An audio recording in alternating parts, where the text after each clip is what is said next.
வணக்கம் ஃப்ரெண்ட்ஸ், இன்றைக்கி நம்ம டிரைவிங் டிப்ஸில் என்ன சொல்ல போகிறோம்னு பார்த்தீங்கன்னா, எந்தெந்த இடத்துல ஸ்பீடை கூட்டணும், எந்தெந்த இடத்துல ஸ்பீடை குறைக்கணும். நிறையா பிகினர்ஸ் என்ன நல்லா ஓட்டுறவங்களுக்கே தெரிய மாட்டேங்குது. எந்தெந்த இடத்துலலாம் ஸ்பீடை கூட்டலான்னு பார்த்தீங்கன்னா, அதாவது ஆள் இல்லாத இடத்துல நம்ம ஸ்பீடை கூட்டிக்கலாம். இன்னொன்று என்னென்னா, ஹைவேஸில் நம்ம ஸ்பீடை கூட்டிக்கலாம். ஸ்பீடை குறைக்கிறது நம்ம எந்தெந்த இடத்துல குறைக்கணும்னு பார்த்தீங்கன்னா, தெருவில் குழந்தைங்க போகிறாங்க, ஆள் போகிறாங்கன்னா நம்ம ஸ்பீடை குறைச்சி தான் ஓட்டணும். இன்னொன்று என்னன்னு பார்த்தீங்கன்னா, சிட்டிக்குள்ளே ஓட்டுறதுனால நம்ம ஸ்பீடை குறைச்சி தான் ஓட்டணும். மேடு பள்ளமான இடத்துலையும் நம்ம ஸ்பீடை குறைச்சி ஓட்டணும். இன்னொரு இடத்துல என்னன்னு பார்த்தீங்கன்னா, ஸ்பீட் பிரேக்கர் ஏறி இறங்குறோன்னா அந்த இடத்துலையும் ஸ்பீடை குறைக்கணும். லெஃப்ட் டேர்னிங் பண்ண போகிறோன்னா ஹாரன் அடித்து இண்டிகேட்டர் போட்டு நம்ம லெஃப்ட் டேர்ன் பண்ணணும். இன்னொன்று ரைட் டேர்ன் பண்ணாலும் அதே மாதிரி தான் ஸ்பீடை குறைக்கணும், இது பண்ணணும். ஆள் நடந்தாலும் ஸ்பீடை குறைச்சினா நம்ம நடந்து போகணும்.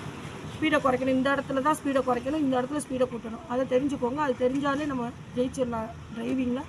நம்ம சேனலை முதன்முறையாக பார்க்குறீங்க, சப்ஸ்கிரைப் பண்ணுங்கள், லைக் பண்ணுங்கள், ஷேர் பண்ணுங்கள். Thank you friends.